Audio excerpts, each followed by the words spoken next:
There's always a love-hate relationship between engineers and architects. However, you need to have both of them to come together to have a successful design in a building. So it's important to understand both sides. And I had the privilege to be invited to RMIT to talk to some of the undergraduate architects through the design projects that they're currently working on. Yeah, so we'll start off by introducing ourselves. So I'm Mackenzie, so therefore we are MBA architects. And we've chosen to do a concrete structure with a rigid system.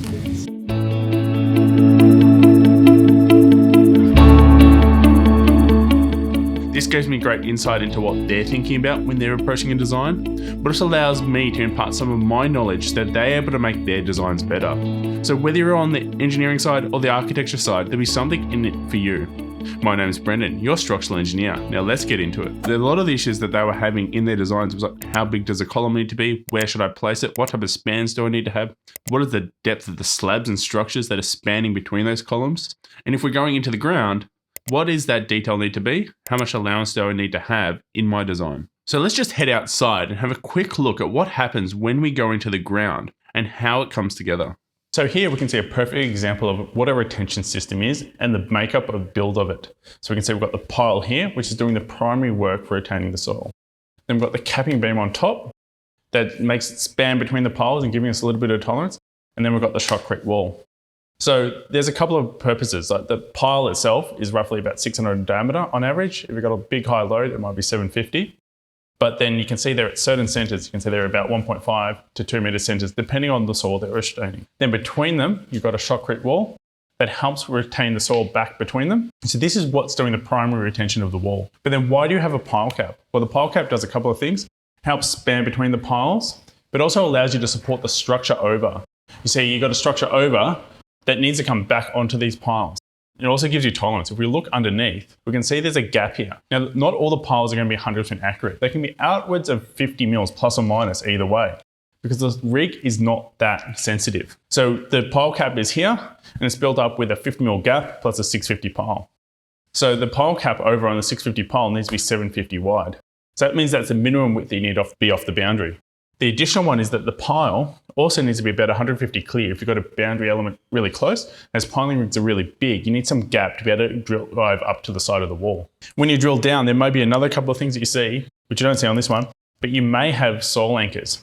Now the soil anchors help restrain the soil before you get the additional basements installed. Now that we're back in the studio, we can see that we're all about that location and volume that needs to take up for that retention system. So we can see how it comes together and how much the basement will shrink. So when we're talking to the architects, we can say, this is how much you need to be off the boundary. This is roughly how much area it will take up. But there's also another thing that we need to carefully consider and discuss with them. So we've got multiple basements. You can see that the slab goes all the way to the outer edge. And that retention system will act as a big restraining agent. We all know that in slabs try to shrink. And if we restrain it, it means we'll potentially get some cracking. So if we can, what we want to try and do is place a column really close to the retention system. This allows us to detach it. It's not completely detached. It'll come up and bear against it. However, there won't be a direct connection. So it'll only be a bearing connection to allow for the piles to bear against that location. By it only bearing against it as well, it means it can move and shrink, which will only be a little bit, so the basement will move slightly. But it means that we won't get that heavy restraint, meaning that we need heavy cracking reinforcement in the slab. Talking about column placement, this can be quite nuanced, and this brings us perfectly into the next part that needs careful consideration through the height of the buildings that they're designing. So if we're looking at where that column needs to go, there's a number of things that we need to consider. First up is, what is the type of slab that we're going to use? Are we going to use reinforced concrete or post-tension slabs? And how deep does that slab need to be? As this depth of the slab not only adds weight, making the columns bigger, but also adds depth to the overall profile and potentially the height of your building. If we're looking at the different span depth ratios between reinforced concrete and post-tension slabs, we can see that we get a lot better span depth ratios with our post-tensioning, where roughly we're getting about twice the distance. So where we've got reinforced concrete, we can span on 25. When we go to the post-tensioning, you can get upwards of span on 50. Now there is minimum considerations here, as we not only need to these different span to depth ratios, we also need minimum for shear and fire constraints. So if we're talking about fire constraints, roughly around the center of the columns, in those punching shear zones, so adjacent to the column, we need a minimum of roughly 200 deep. So typically, the most efficient slab is that 200 thick flat plate slab in the post-tensioning. It just allows us to achieve those greater spans, upwards of 9 meters, but still achieve that minimum depth. So when we are looking at the slabs, the other consideration is where do we put our set downs?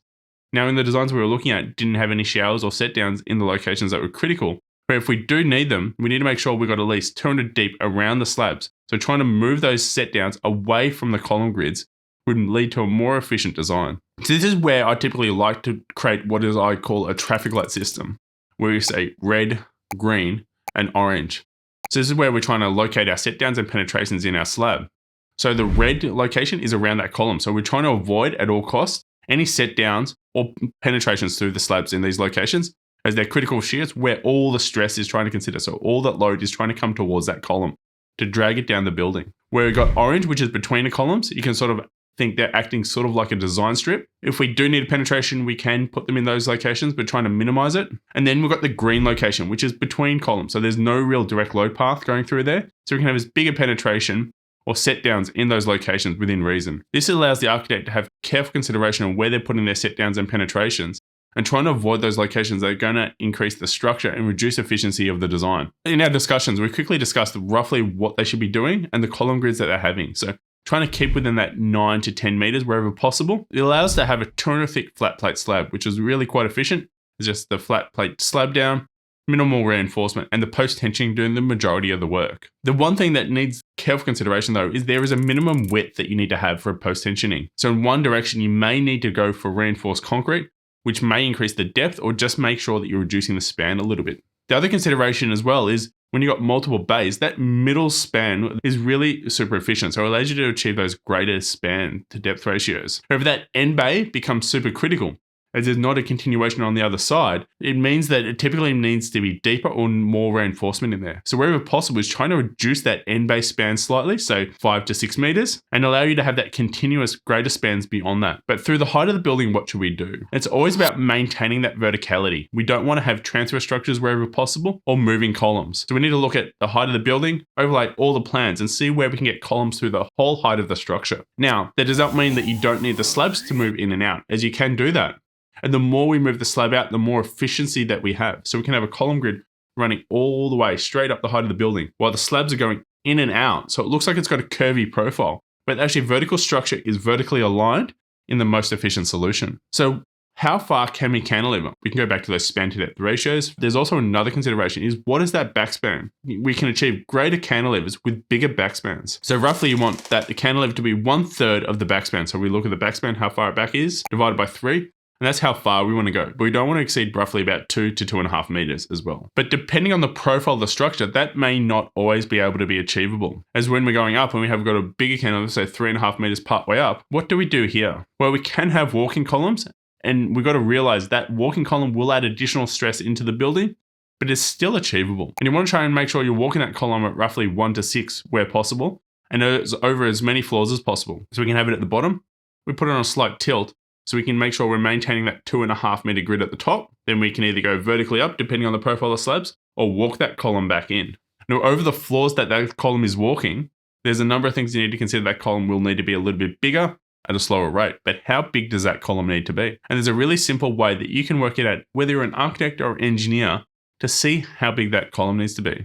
And you need to work out what load it is on it. Now, I know architects, well, why do I need to worry about the load? That's for the engineer. But don't be scared about it. It's some simple maths that we can go through. So we know roughly the weight of any floor is somewhere between 10 kPa and 15 kPa. Now, you don't need to really worry about what that kPa unit is. It's just a measure of the size and the stress in the structure. But if you do want to know what it is, here's the units here. Typically, you're between, on the lighter end, at 10 kPa. So we've got a really light structure, which is residential with some closed columns. You may be able to achieve that 10 kPa on the tributary area. Where if you've got a heavier structure with plant platforms, maybe offices, blocks, it'd be close to 15. So for this purpose and first pass, it'd be better to take the higher end because the column size can always be reduced. And we've got the load. We need to work out the number of floors. So we count out the number of floors, and typically we're measuring it by the bottom of the column.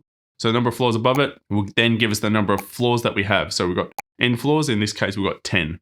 After that, we need to work out the load that's actually applied based on the slab. So we just look at the column grid and we go halfway between the different supporting structures. For this example, we've got a column here and we've got a column here. So we go halfway in, we draw 2 lines. We go the other way, and we've got the edge of the wall. So we move halfway in from the edge of the wall. So this gives us a tributary area in this location. Now, if you are on the edge, you roughly want to increase the load by 20%. There's this thing called shear throw.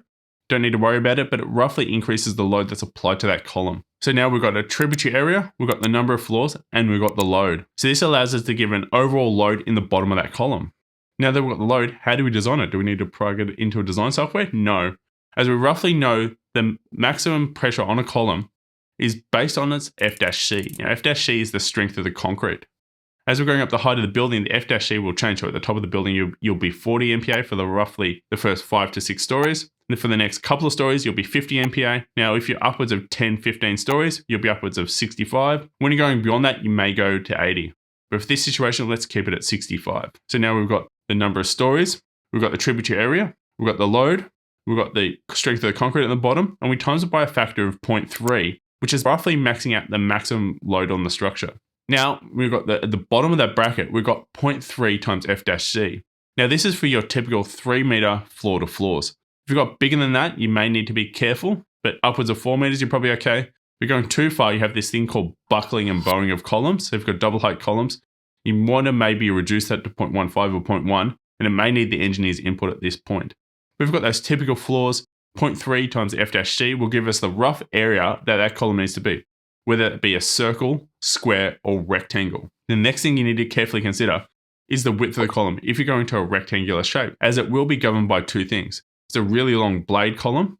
You may not be able to put the additional reinforcement in there, so it may need to be designed as a wall, or if it's too thin, it may not meet fire requirements. So you roughly want to make sure you're maintaining at least 250 thick. Now, talking about walls, if you do need those long blade walls, you can do the same thing with this type of situation, but roughly putting 0.1 instead of 0.3, and this will give you the rough thickness of that wall. So this allows you to either quickly scheme up a building, or the architect can quickly go through their design and size up the specific elements in their structure. The next part that needs careful consideration is not the fact that we just need vertical elements, we also need stability elements. Stability elements are much preferred in the center of the building.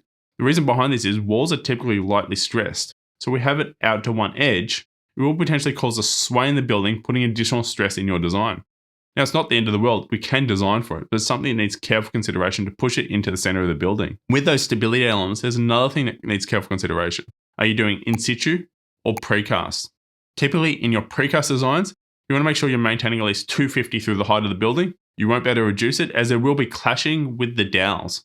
So where possible, trying to make sure your central stability cores are 250 thick, or make it much easier on design and much easier to build. Beyond that, potentially with higher loads, such as in Brisbane or high earthquake areas, you may need thicker buildings. But you can get that from experience and when you're working with the engineer about the different areas that you have. But typically, the bigger and more walls you have, the more likely you are to reduce those stability elements. If you want to get more into detail about how to size up buildings and the different size of your elements, go no farther than my detailed rules of thumb of concrete design. If you're more interested in steel, I also have this one here about the rules of thumb of steel structures. And if you're interested in supporting the channel, I've got links to my Patreon in the below description. But I also have a YouTube membership, which you can see off to the side. I'd just like to give a quick shout out to one of my newest YouTube members. And without your support and the support of my other Patreons and YouTube members, this type of content would not be possible. And as always, stay safe, keep learning, and I'll see you next week. Bye.